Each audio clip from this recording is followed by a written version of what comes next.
my name is Codie Hatch, and I am going to be talking about swine flu. So, if I had just been diagnosed with swine flu, how many of you would want to sit next to me for the rest of the class? Just everyone? Okay, thanks.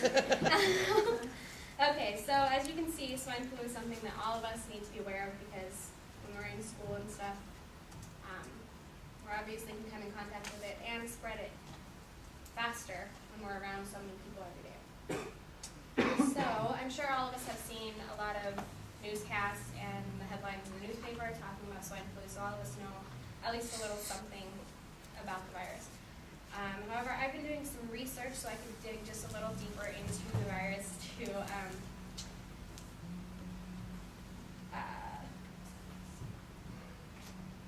and I'd like to take this time to inform you of a few different aspects of swine flu that I think are important to know about, such as what it is and how you get it. So first of all, we're going to talk about what it is, and it's now called H1N1, and that is because they found out that it's, they thought in the beginning that it was a virus from pigs. But then after further testing, they actually found out that it has 2 genes from pigs and then genes from the bird flu that used to be around, or still is, whatever, and genes from humans. So that's why the name changed. And it was actually started in Mexico.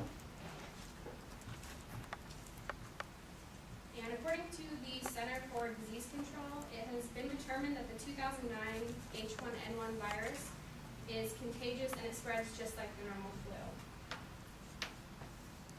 And it is spread just like how any other virus could be spread, by coughing, sneezing, and then touching the infected objects. So now that we know how it is spread, we're going to go over some of the symptoms of swine flu. And they include fever, cough, sore throat, body aches, headaches, runny nose, chills, fatigue, and respiratory problems. And a lot of people experience nausea and vomiting. However, it's important to know that you may still have the virus even if you don't have the fever. So if you don't have all of the symptoms, it still could be there are also some emergency warning signs, and if you experience any of these signs, you need to go to the hospital. They're different in children than they are in adults. So in children, that includes fast breathing, trouble breathing, bluish skin color, and of course if your child is not waking up or interacting with you, that would be a problem. If they don't want to be irritable, or if they're irritable and don't want to be held, and if their symptoms improve and then get worse, then they actually end up with a worse cough. And if they have a fever with a rash, then of course take them to the emergency room. Also, there are different signs in adults, which are difficulty breathing or shortness of breath. And if you have pain and pressure in your chest or abdomen, if you get dizzy or confused, and severe and persistent vomiting.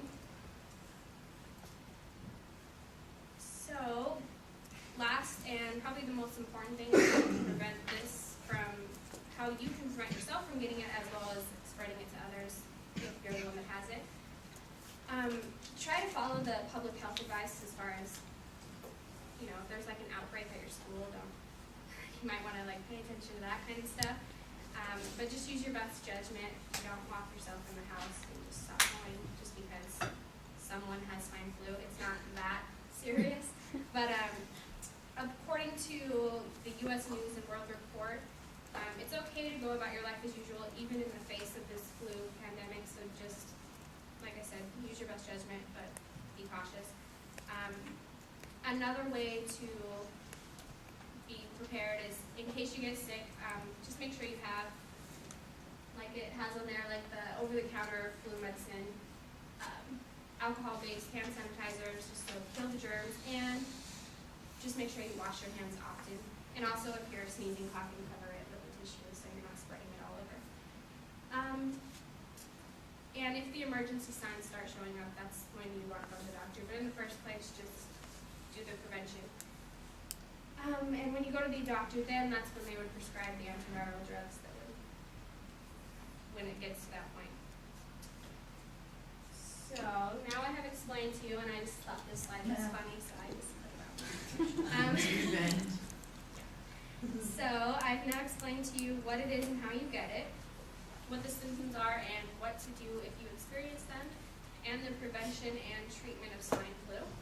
So I hope that I have helped you gain more knowledge of swine flu or the H1N1 virus and increased your understanding of the virus, since this is something that we can come in contact with on a day-to-day basis.